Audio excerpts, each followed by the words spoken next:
Hello, Dr. Tommy John, coming to you from Marco Island, Florida, bringing you this video blog based on the foot.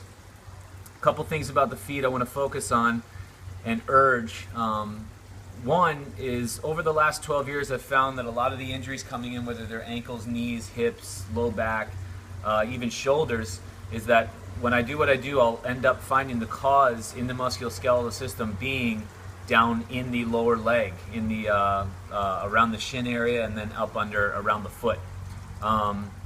This is very telling as far as where we're deficient in our development. We don't start off that way. Kids start off very, very developed, and their feet are very strong, supple, good arches, and then we lose this ability as we get older. And I'll get into those reasons why. Something to understand is that there's 4 layers of muscles in the foot itself. The only other part of the body where this occurs is in the back. Those are 2 very important areas to keep very strong forever. So your training regimen or program should encompass a lot of back work and a lot of foot, lower leg work. An interesting point is if you look at the surface area of the foot, and what is in contact, the actual area that's in contact with the ground. If you were to build a human being out of wood and metal, and you set it up, and it was the same density and weight distribution, and it was a 200-pound structure on the surface area of what would be the equivalent of the human foot, you could push that structure over very, very easily. But you set up a 200-pound person and try to push them over with only contact being from the foot, surface area of the foot, you can't knock them over. It's because of the control that the brain has through those muscles of the foot that allow it to grip and exchange force appropriately. And so our stability of the entire body is really based on, when we're upright, that interaction, ground interaction between the foot and the ground itself. So we got to keep those 4 areas very, very, very strong. And here are some tips that you can do that I'll share with you. One, as soon as you get home, take your shoes and socks off. Or if you're around the house all the time, just be in bare feet all day. Allow your feet to breathe, allow the toes to splay out, allow your brain to interact with the ground using the foot. There's 4,000 to 5,000 nerve endings in the bottom of the foot. That's endings in the feet. There's a beginning somewhere, and that's up in the brain. So those 4,000 to 5,000 tracts will get stimulated, and that's going to stimulate a lot of brain activity. So it's going to be very good for your overall cognitive health as well as motor health. So get in bare feet as much as possible. If you can get in grass or sand, even better. Try to wear a thin-soled shoe, a Converse, Chuck Taylor, a Puma, the Vibrams.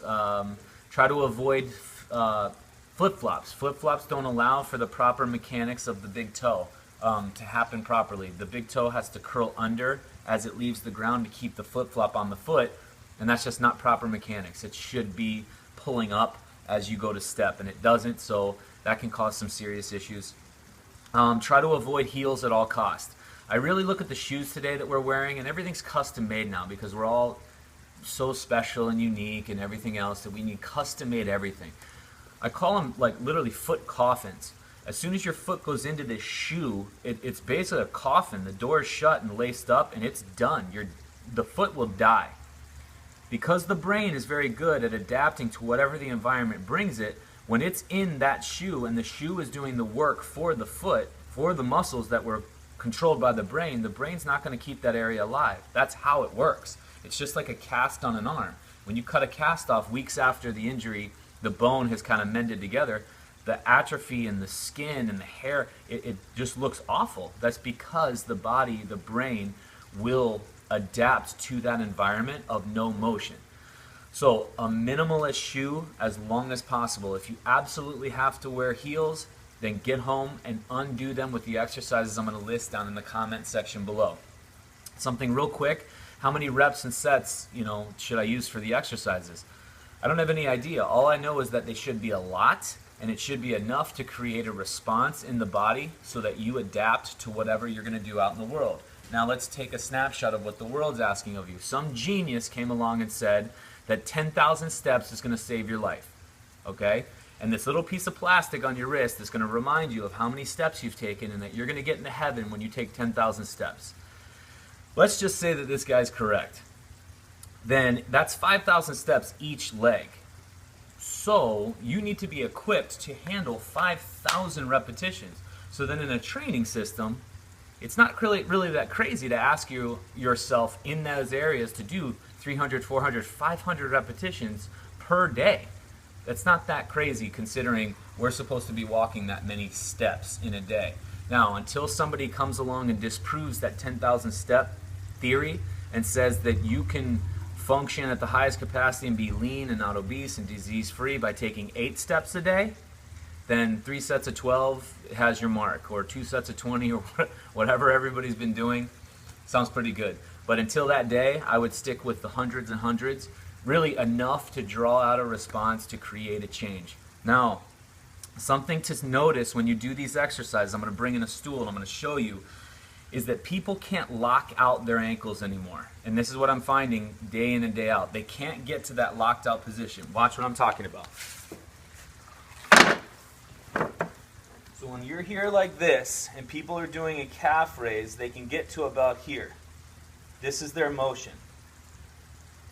And this varies in ages from 30 to 60. This is their motion. They don't have the strength or the mobility to go and lock that joint out. And that's really what it requires from design. When you were young, you were able to lock out so that you can get full motion, so that stress doesn't go into the knee, the hip, and that gait's not altered. Nobody can lock out their ankles anymore. Now, this isn't something that when you do those exercises that I'm going to list below that it's just going to come magically, okay? It's over time. It took years and years and years to get this way. Don't expect less than years and years to undo this knotted shoe, okay? But something to focus on is try to lock out, get into that locked out position, okay? You can definitely undo anything that you've done to yourself. That is the fact of the matter. The body will adapt to anything you put into it, okay? So, hope this helps out in keeping the health of your foot alive. Keep those lower legs and feet very, very strong, supple, and sexy. And until I see you again, good day. Gotta cut loose.